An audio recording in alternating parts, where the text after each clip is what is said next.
you to episode 529 of the Unpopular Podcast. This is the man, the myth, the legend, Jalen Hunter. Here at the Unpopular Podcast, now I'm going to ask you to agree with me. I'm going to ask you to hear me out.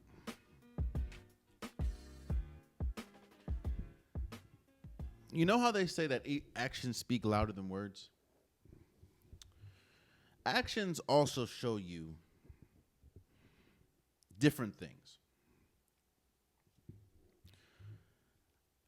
Sometimes actions show you may not know your value.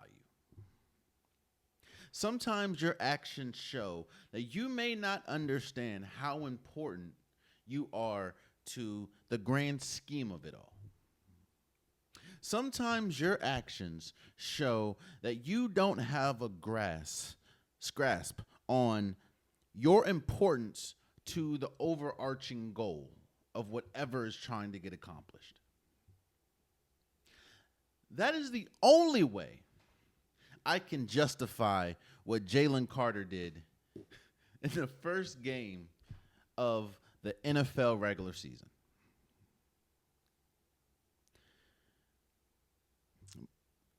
For people that didn't watch, Jalen Carter was caught on camera spitting on Dak Prescott. Literal spit came out of his mouth and hit Dak Prescott. Now, people are now coming out saying, well, Dak Prescott spit first. Dak Prescott spit on the ground. Jalen Carter spit hit a man, hit Dak Prescott. So I don't care about none of that.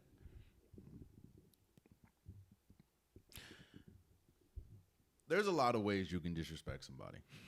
Disrespect comes in a lot of ways, shape, and forms, comes in a lot of boxes. But one thing that I've always been raised to believe is that the highest form of disrespect is when somebody spits on you. My mom's told me that. My dad told me that. Everybody I've come in contact with in my life has told me the highest form of disrespect is somebody spitting on you. And that's essentially what Jalen Carter did to Dak Prescott. Mind you, Dak Prescott, the highest paid player in the NFL. Jalen Carter spit on him. So I started my episode with that because Jalen Carter clearly doesn't understand his importance to the Philadelphia Eagles. He clearly doesn't understand the importance he plays in the overarching goal of getting to a Super Bowl for the Philadelphia Eagles. There's a very short list of defensive tackles in the NFL when we talk about who's the best. In fact, you can argue that Jalen Carter is the best defensive tackle in football, next to probably Chris Jones. With that being said, it's very important to understand that the Philadelphia Eagles will not and do not have a shot at repeating and winning a Super Bowl without Jalen Carter. Yes, I know they have Saquon Barkley. Yes, I know they have Jalen Hurts. They have A.J. Brown. They have Devontae Smith. They are not winning a Super Bowl again this year without Jalen Carter. That's how good he is as a player. That's how integral he is for the Philadelphia Eagles. But it goes back to my first part. Actions show you that him spitting on Jalen or him spitting on Dak Prescott must show that he doesn't understand his importance. Because I'm sure, it may just be a game, but I'm sure he's probably going to be suspended for that. Because just like I know that the highest form of disrespect that you can show anybody is spitting on somebody, so does the NFL. So does almost everybody else. And this was, bro, this happened before the first snap of the game.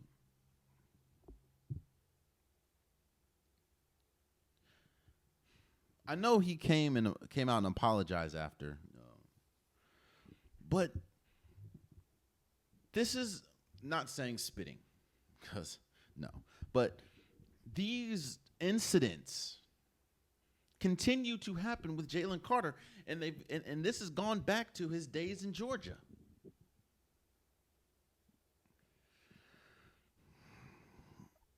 Why am I talking about importance? And why should importance to something dictate how you act, dictate your actions? It shouldn't. It doesn't. I'm not going to say it shouldn't. It doesn't have to. But we're talking about team athletic. We're talking about the ultimate team sport in the NFL. And outside of obviously making money, I would think these people put their bodies, their lives on the line week after week for the ultimate prize to get a Super Bowl. Now,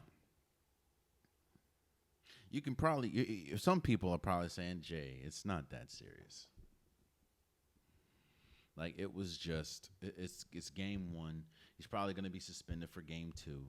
It's not that serious. And my retort to that will be, is it not that serious? Because, again, this is one in a string of incidents when it comes to Jalen Carter. Again, this is the first time we're talking about spitting, but Jalen Carter has done things habitually that continue to toggle the line of tolerable. And he's been doing this since college. And on top of that, if you can't keep your composure before the first snap of the game, how is somebody like that dependable in the biggest moments? Because this wasn't even the biggest moment, and lack of a better term, he showed his ass.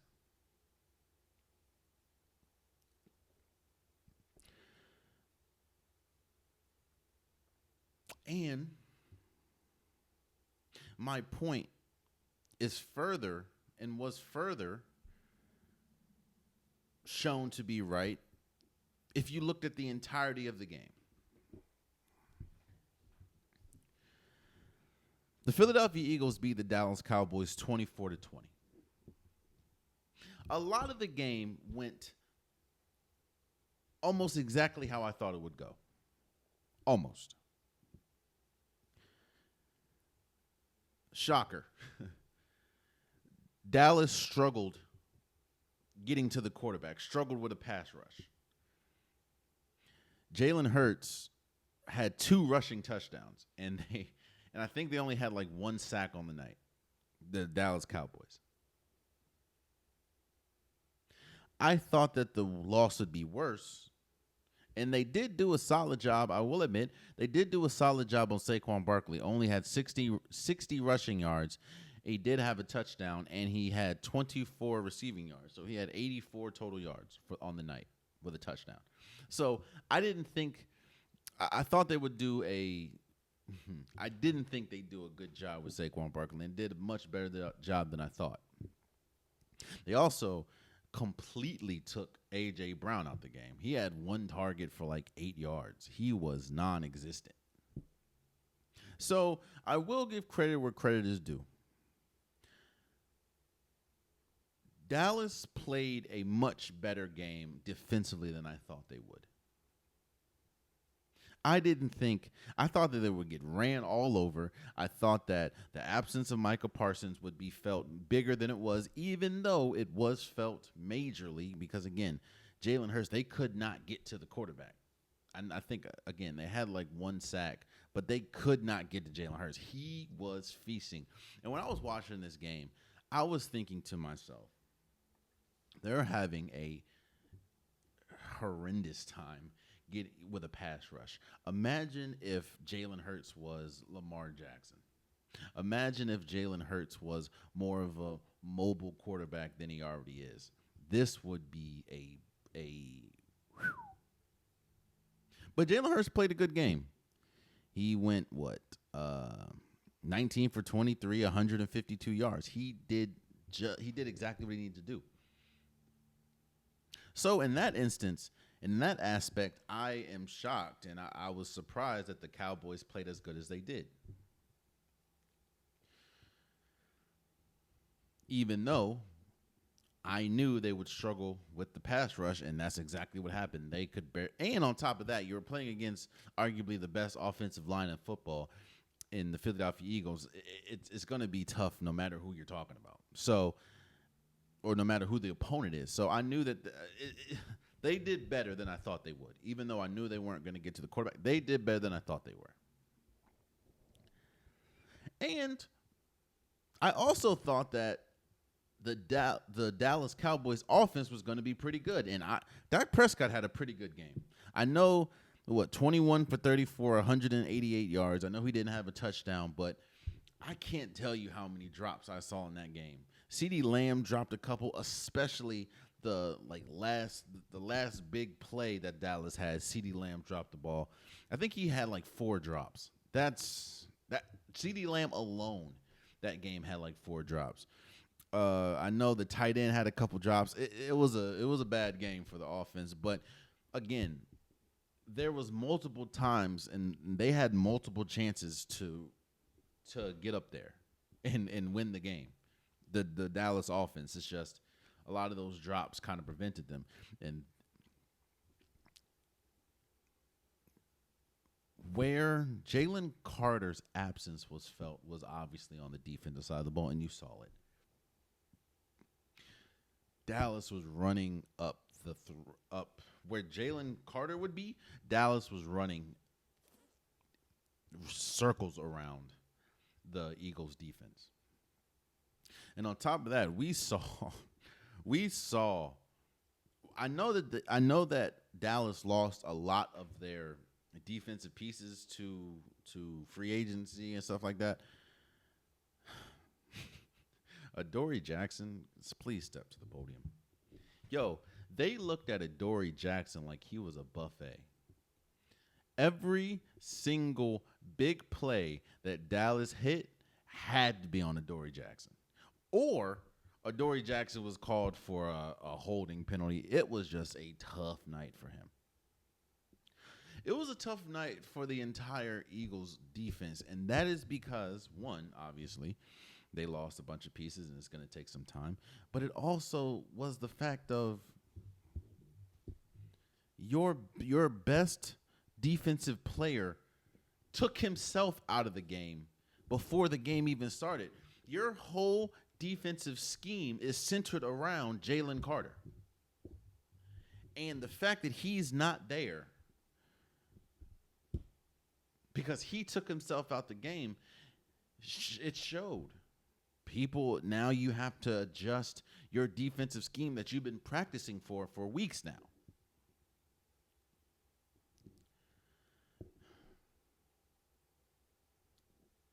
Again,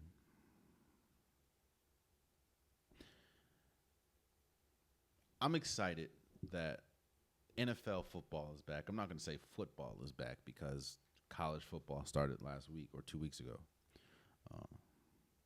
So I'm excited. But it's like this game, on top of that, this is the opening night.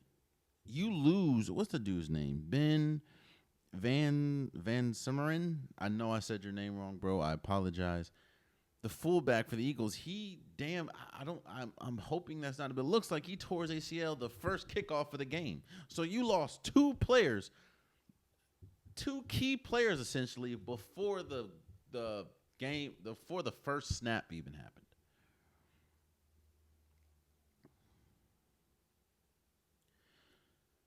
I'm sure we're going to move on from it.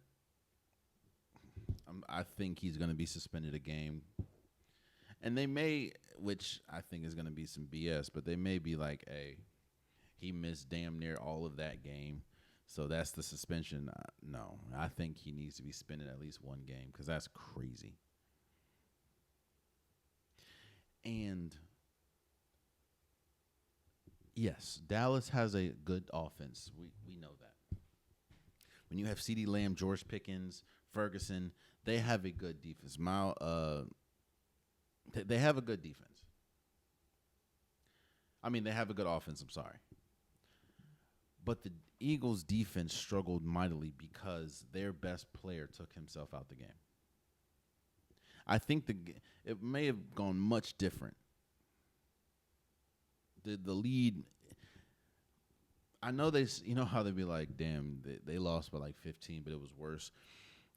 Dallas played better than the Eagles most of the night. It's just key drops, and they had a tough time stopping the run when it comes to quarterback sneaks.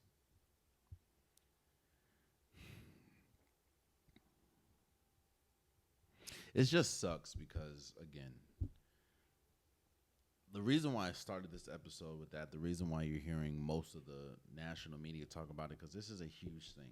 And obviously with any player spits on another player, it's talked about. But we're talking about Jalen Carter, the Eagles' best defensive player, arguably the best defensive tackle in football. Took himself out of the opening game and spit on Dak Prescott. Now, yes, I saw Dak Prescott spit on the ground, but the ground ain't me. If someone spits on the ground, cool. All right. If somebody's spitting, talking, if we're going, like, engaging in verbal back and forth, and they spit on the ground, okay, that's a form of disrespect. But again, spitting on the ground is much different from spitting on me. And you got to know that. And you got to understand your importance to your team. Because trust and believe, if CeeDee Lamb didn't have 4 drops, more than likely this be a whole different conversation because Dallas probably would have won that game. That's how good Dak was playing. That's how good the offense looked. And George Pickens, he was almost non-existent as well. I think he had maybe 1 or 2 catches. But they would have won the game. If Ferguson didn't drop, two passes, I think, one of them being a touchdown, maybe 3 passes. I know one of them for sure was a touchdown. The game would have been much different. Then we would have been fully putting a spotlight on the Jalen Carter incident. Again, I'm sure that this is going to be over by the end of whenever the suspension is, if it's going to be suspended or not. At the time of this recording, nothing's happened, so I don't know. But we'll see. Speaking of we'll see.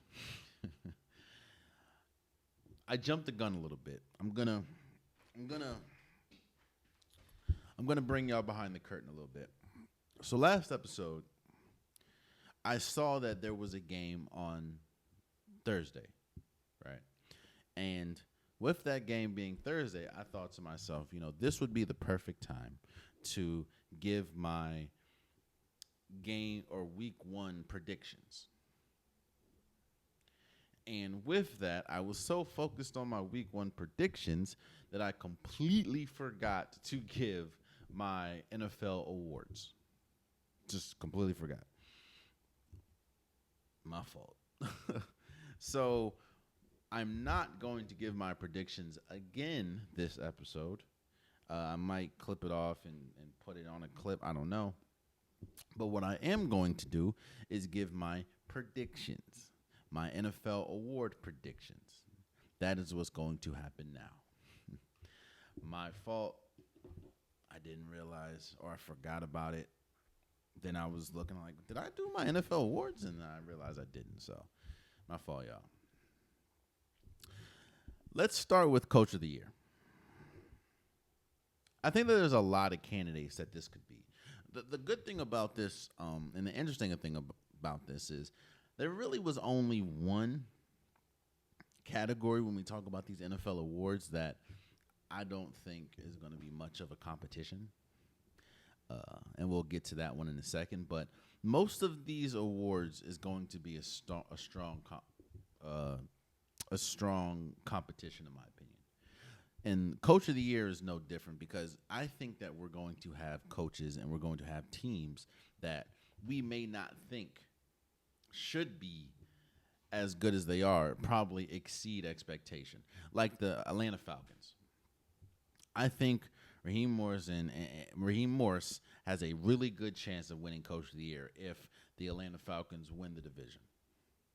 Now, Todd Bowles also has a chance to win Coach of the Year because I think there's a lot of people, and I'm not mad at that. There's a lot of people that think that the Bucks are a Super Bowl caliber team, and understandably so. They have a Super Bowl caliber roster. So you look up, and there may be 1, 2 in the NFC. Then yeah, I can see Todd Bowles winning Coach of the Year. Obviously, you have the Sean McVays and the Rams. You have the Kyle Shanahan and the 49ers. If the 49ers just have a resurgent year, then I get them. I think Pete Carroll is a really good candidate for the Raiders. A lot of people are high on the Raiders because of Aston Genty, because of Geno Smith, and I may not be the highest on the Raiders. Side note. Did y'all see Amari Cooper? Hold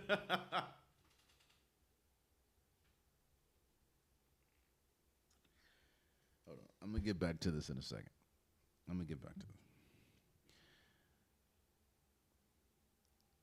Amari Cooper. And I let me first say congratulations on a very successful career. Being one of the best recognized players at Alabama, and then having a long career in the NFL. And I always say that. I always say when it's over, it's when you have to contemplate if you want to play a sport like football, that's when it's over. Football is too grueling of a sport to have 1 foot in, 1 foot out. It just, in my opinion, it just don't work. But Amari Cooper signs with the Raiders, a team where he spent most of his career with. You see Aston Genty, you see Jacoby Myers, and you think to yourself, yeah, man, I'm done. You look at Geno Smith throwing you the ball, and if Geno Smith gets hurt, which obviously we don't, you got Kenny Pickett as a backup, and he was like, you know what? This whole football thing ain't for me no more. And retires. Oh, boy. Mind you, he signed with the Raiders maybe 3 or 4 days ago. So it took a week for him to be like, yeah, nah. Wave the right, throw in the towel. That's crazy. But shout out to Amari Cooper. Happy for you, able to retire on your own merit. So, shout out. But back to what I was saying. Back to the awards. Coach of the Year. Pete Carroll has a good chance of winning Coach of the Year as well. But my Coach of the Year, I'm gonna go with Mac McDonald, the head coach of the Seattle Seahawks. When I did my NFC West prediction, I said that I was much higher on the Seahawks than a lot of people, especially if Matthew Stafford's not going to be 100%, and I'm not 100% sold on Brock Purdy being able to lead the 49ers back to the promised land, even though I did see that they got a deal done with Jawan Jennings, which is good. That's a receiver for him. But I think in that division, especially with Sam Darnold being your quarterback and the roster that they have, if they are able to win that division, a division again that a lot of people are saying is it's a foregone conclusion. It's either going to be the Rams or the 49ers. If they're able to win that division, I think Mac McDonald is going to win the Coach of the Year. And honestly, the reason why I have him winning Coach of the Year is because I think that there's a good shot that that the Seahawks win the NFC West. So my Coach of the Year, I have Mac McDonald. And again, I think that there's going to be a very tight race, especially towards the end. You also have, John Harbaugh, Jim Harbaugh, Andy Reid. Like it's going to be a tough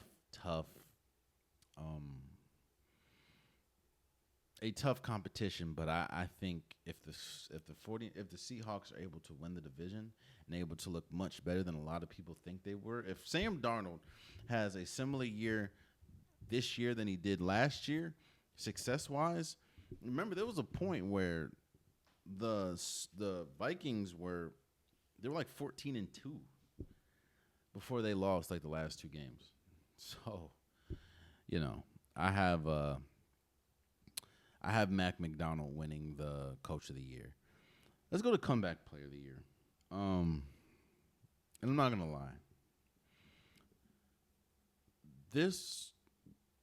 my decision was kind of swayed by what I saw last night. Now, in no way, shape, or form will I ever say that I am a Cowboys fan, Cowboys supporter. I'm not. I want nothing but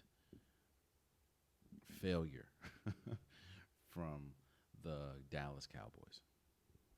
Let's just keep it a bean. But Dak Prescott looked really good against the Philadelphia Eagles. And I was also reminded that Dak Prescott missed most of the season last year due to injury, due to a hamstring. If Dak Prescott is able to look that good for the majority of the year, again, especially with the defense, there's still a bunch of question marks after losing Micah. If Dak is able to get this offense, because a lot of people think that the offense is going to be like top tier, and I understand why. I think Dak Prescott is going to win Comeback Player of the Year. I think he has a good shot to win Comeback Player of the Year. So, and again, last night really kind of, or Thursday Night Football really kind of swayed how I felt about that award. Because, there's a lot of people that you can give this award to. But I don't know, Dak Prescott is the way that he looked, the way that he was making good reads. Again, a lot of his incompletions were drops. So I have Dak Prescott winning Comeback Player of the Year. I think this is the only award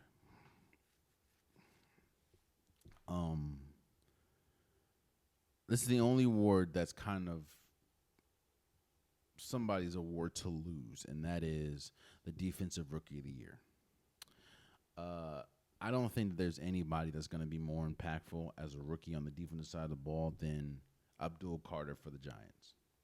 I have been preaching how the Giants possibly is going to have the best pass rush in football. A huge reason for that is Abdul Carter. Now, you can talk about what's his name, Malachi. I think Malachi Starks from the Ravens. He's the best safety. He was the best safety in the draft. He could play a huge part. I don't think there's anybody else that's going to be as impactful. Maybe Travis Hunter. But I don't think that he's going to be on defense. He's the backup corner right now for the Jags. I don't know just how much of an impact he can have on the defense side of the ball. At least not a big enough impact to take Abdul Carter off of the number one spot, in my opinion. So I think the Giants are going to have arguably the best pass rush in football. Abdul Carter is a huge reason for that. He was drafted second for a reason. I have Abdul Carter winning the Defensive Rookie of the Year, and I don't think it's close, honestly. Uh, I don't really see another player that's going to be or could be as impactful as a rookie defensively than him. Um, and if not, if there is a player, obviously we'll talk about it, but I don't see it. Now, offensive rookie of the year was kind of difficult because you have Travis Hunter, you have Cam Ward, you have Ashton Genty, you have T Mac from the Panthers. All those are extremely viable candidates. Um, and I think that this award is going to go to the person that has the most value and opportunity. I don't know if this is going. Okay, I have Ashton Genty winning the Offensive Rookie of the Year just because I think he is going to play a huge part in the Raiders' offense. I think that T Mac is going to play a huge part as well, but you also have Xavier Leggett on that team. I think he's going to take away a lot of the catches from T Mac. Uh, Travis Hunter is obviously going to play a huge part in the Jaguars offense, but I also think Brian Thomas Jr. is going to play more of a part, seeing as though I think he's a better wide receiver than him. And I don't know how many. I think the closest person to Ashton Genty is going to be Cam Ward because he is the quarterback. I just don't know how successful he's going to be with the weapons that he has. Yes, I understand Calvin Ridley is really good. Tyler Lockett is really good, but I don't know if if if the connection with Cam Ward and those players, if that's going to result in winning. Uh, and honestly, I don't know if Ashton Genty and the Raiders are going to be winning like that either, but I do think that Ashton Genty is going to have more flashier plays, in my opinion, and going to be more. He's going to have more carry, so there's going to be more of an impact, in my opinion. I think that's a extremely difficult award to win. And I think because of just the sheer volume of which he's going to be used and get the ball, Ashton Genty, I have winning Offensive Rookie of the Year. Let's go to Offensive Player of the Year, since we're on the offensive side of the ball. This was difficult because there are so many players that you could see having a huge year this year. And especially after looking at last year, Saquon Barkley is somebody that could definitely win this award. Someone like Derrick Henry can win this award. Someone like Lamar Jackson. Someone like Justin Jefferson. Amon-Ra St. Brown. Jahmyr Gibbs. All these players are deserving of and could be deserving, I'll say, of this award. I think that they're going to be high impact, high usage, high volume players. And their teams outside of maybe Justin Jefferson is going to have a lot of wins attached to them. I mean, we're talking about the Lions, the Ravens, the Eagles, like the Vikings. I think that this is a wide open award. However, only one person can win, obviously. And I remember how the Bengals looked last year. I remember how good the Bengals were. I remember how, when I say good the Bengals were, I'm talking about their offense. Their offense was arguably the best offense in football. They had the passing leader in Joe Burrow. They had the Triple Crown winner in Jamar Chase, and it was just electric. I think we're going to get a lot of the same when it comes to the Bengals. their defense still isn't that good. Even though they did get a deal done with Trey Hendrickson for a year. They did get the deal done with Shamor, the rookie, who is a defensive player and a high draft pick. I think that's they have a chance there. But I think their defense, especially the back end of their defense, the corners and safety, boy, they're going to have a tough time this year. But I think we're going to see a lot of the same, which we saw last year, i.e., a lot of Joe Burrow, a lot of Jamar Chase, a lot of T. Higgins, a lot of offense, a lot of shootouts. And because of that, I'm not saying that he's going to win the Triple Crown again, but I think that it's going to put Jamar Chase in prime position to front run and essentially win the Offensive Player of the Year.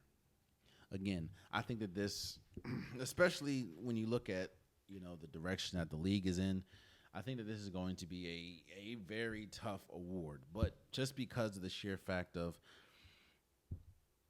Jamar Chase is one of, if not the best wide receiver in the league, and he is going to get a lot of targets, a lot of touches. I don't know how. I don't know. I think Saquon Barkley is the best running back in the league right now. I don't know if he'll have this. I don't think he'll have the same, and it's damn near impossible, but have the same amount of success that he did last year, damn near cracking 2,000 yards, or damn near cracking the most rushing yards in NFL history. I think he was like 100-something yards away from that. He definitely cracked 2,000, but I mean, I don't know. But, and then also, we don't know Justin Jefferson. We don't know Christian McCaffrey. He can also have a comeback player of the year. I don't know. But I have Jamar Chase winning the offensive player of the year. If you go to defensive player of the year, I think this is a 4-man race. I think 4 people in the league are going to be in the running to win this. I think it's either going to be Michael Parsons, Xavier McKinney, TJ Watt, or Myles Garrett. I think those uniformly are the 3 names you really hear of, even though I know last year Patrick Surtain won. And I know Stingley in Houston is really good. In fact, I'm going to say 5 because I think Patrick Surtain is going to be he's probably the best corner in football. I think that the Browns are going to be terrible offensively this year. And because of that, I think Myles Garrett is going to have a lot of time to shine. And I think Myles Garrett is really the only saving grace on this team. Even though I know I've raved when I did my when I did my AFC North breakdown, I raved that the Browns have a good roster. They just don't have the quarterback position buttoned up. That is all true. But not having a quarterback position kind of affects a lot. What it does not affect is Myles Garrett. Actually, it may affect Myles Garrett because Myles Garrett might be on the field a lot more than he wants to be. I think Myles Garrett is going to win Defensive Player of the Year. And that's no offense to Xavier McKinney I think what he does in Green Bay. It's going to be tough. I don't know. Michael Parsons was my first clear answer, but when I hear that he has to take epidurals before every game, that kind of is pause. And then Xavier McKinney, he was really good last year, but he didn't win. I don't know if Patrick Surtain is going to be able to have the same amount of success, i.e. winning it. I think he's going to be incredible. I just don't know if he's going to be good enough to win it. So, I don't know. TJ Watt, I think TJ Watt has a really good shot too. Uh, but to be honest with you, and I think this is no fault to him. I think it's just unfortunately the cards he's dealt. I think people have gotten numb to what they see T.J. Watt do. I think people have he's been doing it for so long at such a high level. It's kind of expected, and it's hard for T.J. Watt to win that award because one, he's up there in age, and two, I think as much as it shouldn't be, I think people expect him to get it done. Like people expect him to do that already. And that takes away from voting. That takes away from everything. On top of the fact of he has missed some time, I think the last 3 years. Now, I don't know if it's enough time for him to not win the award, but he has missed time, and I think that has hurt him more than anything. I think Myles Garrett is arguably the best defensive player in football, and I think that he will win Defensive Player of the Year. So, you got MVP. You're hearing a groundswell of people say essentially the same thing I said last year. I believe that Lamar Jackson should be a 3-time MVP right now, but they gave it to Josh Allen. Shout out to Josh Allen. He had a good season as well. I just don't think he had a better season than Lamar Jackson. But that's what we got. I think that this is going to be a big year for a couple players. I think this is going to be a big year for Josh Allen. I don't remember who asked this question. I'm trying to think because I want to give you the proper credit. Cam Newton's podcast, 4th and 1, had Gerald McCoy on it, and they were talking about who is the most impactful player for their team. Maybe not the best player, but who's the most impactful player for their team. And I think Gerald McCoy said Josh Allen. And I wholeheartedly agree. The Bills would be a high draft team if they didn't have Josh Allen. Josh Allen, and this is the big reason why he won the MVP last year. While I think Lamar Jackson deserved it, I'm not mad, and I understand why Josh Allen got it. Because if you're talking about MVP, if you're talking about most important player for their team, I don't know if there's anybody more important than Josh Allen.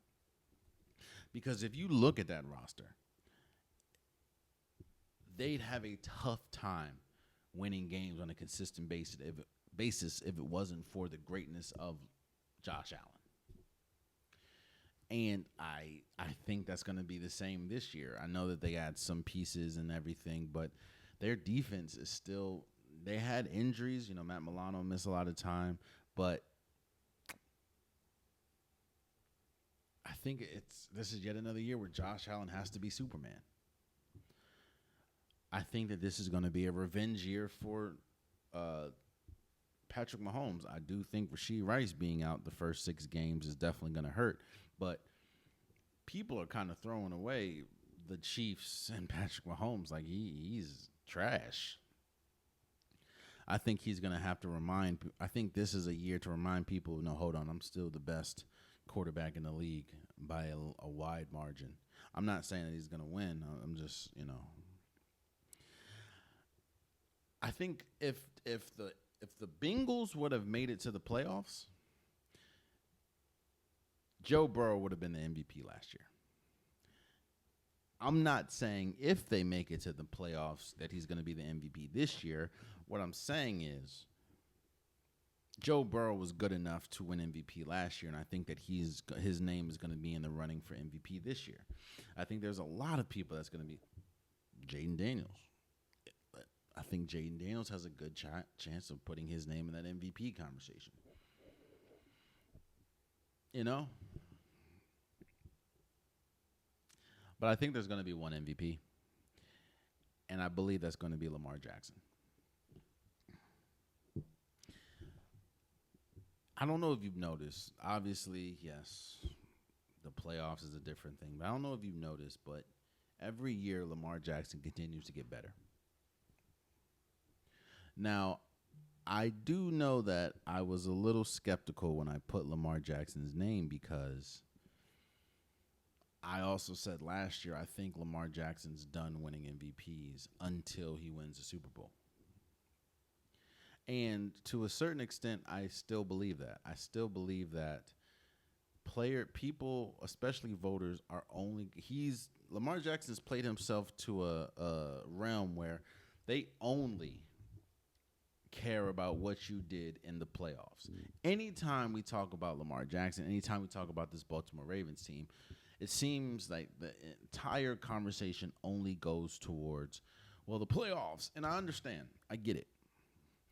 And Lamar Jackson plays a huge part in that. I think that he's good enough to win it. And I have him winning the MVP, but I don't have solace in my pick because I also think that people are going to stop giving him the MVP. It's kind of like what they did LeBron. LeBron was so great, they just stopped giving him the MVP. It's just like if we do that, and they did that with Michael Jordan too. If we do this, if we give it to the best player, LeBron, MJ, they're gonna win it every year. So let's, I don't think it's right, but that's just what it is. But I said that to say I have Lamar Jackson winning the MVP. I think he's gonna be great, which is also going to lead into who I have going to the Super Bowl. I don't think there's a team with a better roster in the AFC than the Baltimore Ravens. Now, yes, again, goes back to what we just talked about. Lamar Jackson and this Ravens team have to put it together. It's not just Lamar. The entire team has to put it together in the playoffs. It's like when they went to the AFC Championship, the first half, the defense was god-awful. It just was. But then that's when the Ravens on offense, the whole team just stopped running the ball. They were just last year, bunch of drops. Lamar Jackson had the interception. Mark Andrews had the fumble. He had the drop at the end. I think Derrick Henry had a couple drops. It's just like, hey, come on now. I think the whole team has to get it together. But I don't think there's a roster better in the AFC. I don't think there's a roster better than the Ravens. Especially when you get someone like Zaire Alexander. Obviously, injuries played a huge part, but if he's able to stay healthy, you have him. Like, you have DeAndre Hopkins, who I think is going to be like a safety blanket for the wide receiver room. I just, in the AFC, I have the Ravens representing them because I don't know if there's a team in the AFC that have a better roster than the Ravens. And I think the Ravens can beat you in a lot of ways. Lamar Jackson can throw the ball, as we've seen the last few years. He has a plethora of weapons: Zay Flowers, Rashad Bateman, Isaiah Likely, Mark Andrews, Derrick Henry, DeAndre Hopkins. Like, they have weapons. Defensive side of the ball, Roquan Smith, who's one of the best linebackers in the league. Kyle Hamilton, who's probably the best safety in the league. Marlon Humphreys, come on, Nate Wiggins, Starks, the guy we just talked about out of Georgia. They have some pieces.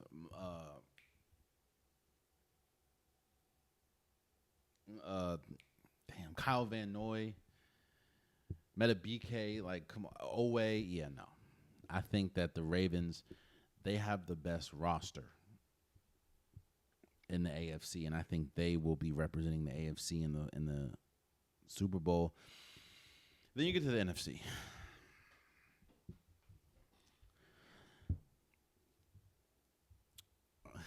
I'm going to take my bias out of it because obviously I want to say Washington. I will also admit that Thursday night skewed a lot of things for me. Thursday night effectively changed some of my thinking. Before Thursday, I would have easily said it was going to be the Ravens and the Eagles in the Super Bowl. The AFC's best roster going against arguably the best roster in football, and obviously in the NFC going head-to-head. And I will also admit that I think Jalen Carter not being there definitely threw the entire defense off kilter. But the Cowboys was carving up the Eagles' defense. And if the Eagles' defense got remotely any type of stop, it was usually shot down by a penalty. The defense just wasn't. It didn't look like the defense that we're used to seeing. And again, a lot of that could be Jalen Carter not being there. Who knows? But a lot of that could also be you lost a lot of important defensive pieces this offseason.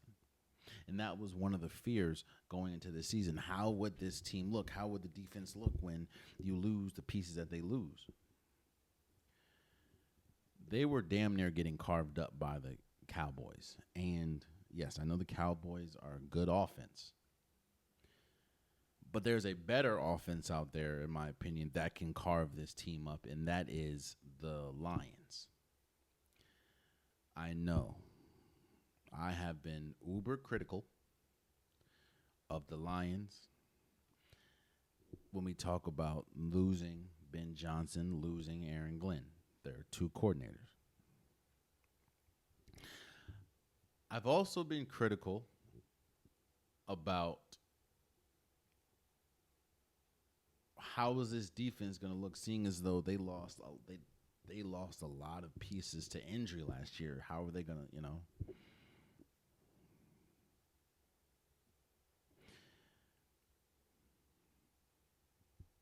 But as I sit here today, let me speed this up. I have the Ravens and I have the Green Bay Packers in the Super Bowl. I think if you don't know what Jordan Love you're going to get, but if you get a good Jordan Love, plus you have Micah Parsons, plus you have this defense, plus you have, because you also have Rashad Gary, you have Xavier McKinney. Like, this has the Packers have a chance to be one of the best defenses in football, on top of having Christian Watkins and Golden and Dobbs and Josh Jacobs.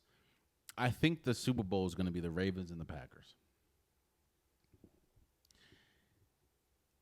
And I have the Ravens winning the Super Bowl. I know. Okay? I know. I said that I do not, and I'm not going to continue to pick the Ravens. I know I said this.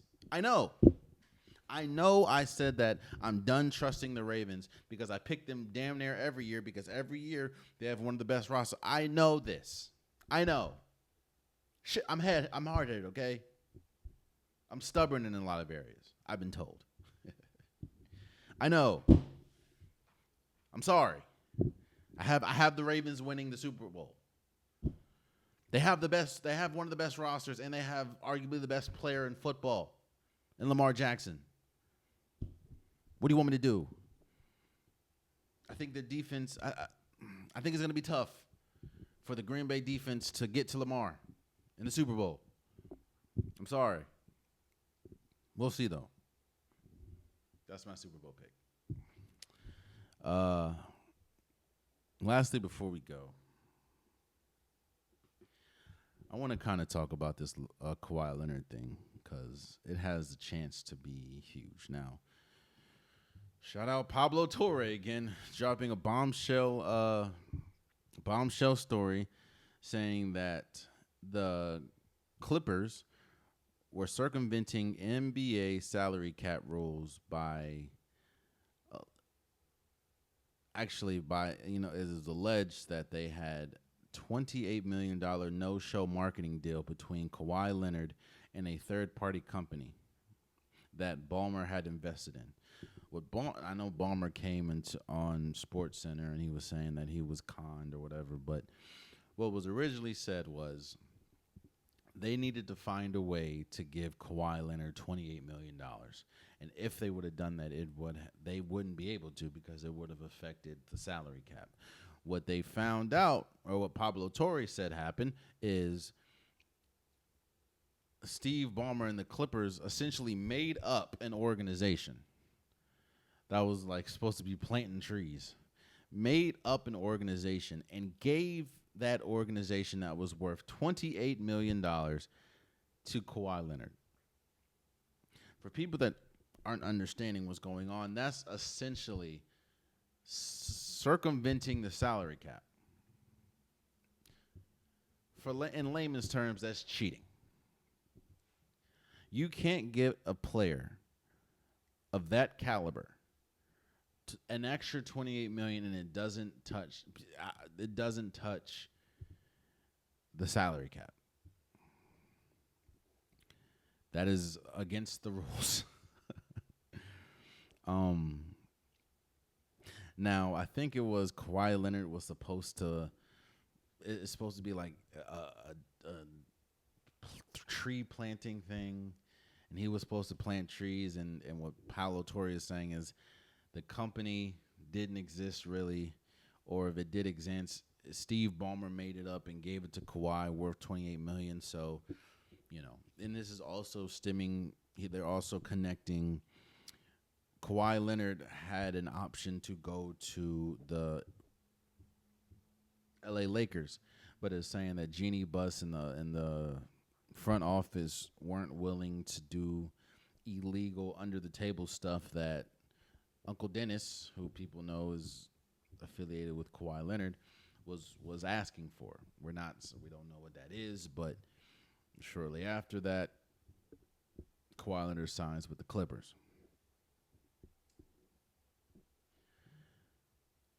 What's hilarious about this is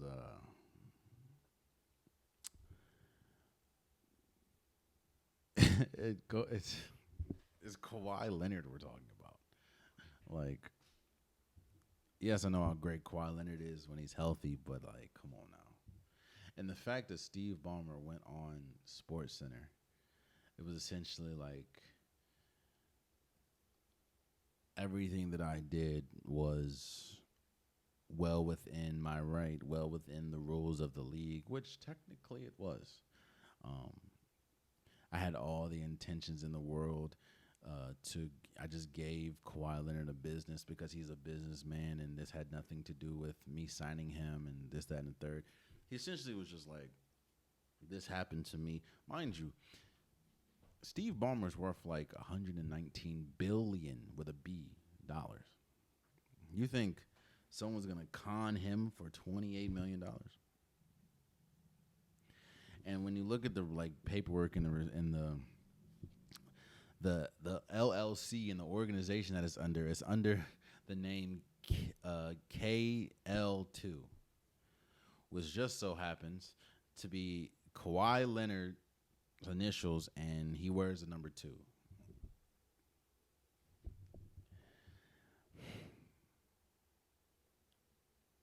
Yeah, bro, this is huge. This is a bad look because you're essentially cheating. You're essentially getting if you're allowed to do this with Kawhi Leonard, what makes you think you can't do this with other players? And like, I think I'm hearing that Rick Brunson and the Knicks and Jalen Brunson may have done the same thing. I don't know, but that hasn't been confirmed. But this Kawhi Leonard thing kind of has. I'm also shocked that this doesn't happen more.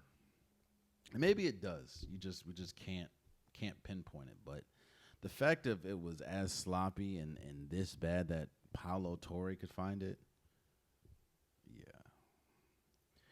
You're getting sent up the river, buddy. Yeah, I don't. God, that got to be the most cursed. Because, again, I'm sure the Clippers aren't the only one that do this, but you're the only one that got caught. You're the only one that got caught. I know they're not the only one to do this because Gilbert Arenas in the Gills Arena was talking about this. Like, people do this. Organizations do this. We can't give you that, but what we can do is we can give you a bunch of cars. We can't give you 2 homes or something like that. That's essentially what that is. It's just not worth $28 million. No show marketing deal, which means he got 28 hours and he didn't have to show up for the marketing. Come on, bro. Come on, bro. Yeah, this is I don't know. This is crazy. The fact that Kawhi Leonard is insane, bro. This is huge, and the league is going to clamp down on this. If this is all reports comes out as true, the league is going to clamp down hard because this is a bad look for the league, you know. So we'll see. Because again, Steve Ballmer, you can if you allow this to slide, which is why I think that this is going to be huge. If you allow this to slide, this allows any organization that can find a BS company on the side to be like, hey, we can't give you $150 million. We can only give you $50 million, but we can give you this organization, wink, wink, that's worth $100 million. Like, what? Like, that's not stopping anyone from doing that. So that's how I know that I think they're going to crack down hard on this, but we'll see. That's Kawhi Leonard, boy, I tell you. And that's the worst part. Like, you're moving like this, and the Clippers ain't won nothing. Like, the Clippers ain't won nothing, and you moving like this. Whew. Like, what? Where is the return on investment outside of having Kawhi Leonard? Where's the return on investment? I don't see it. That's crazy. Maybe if they win this year, seeing as though Bradley Beal was like, I came here to win a ring. Okay, well, we'll see, but I don't see it.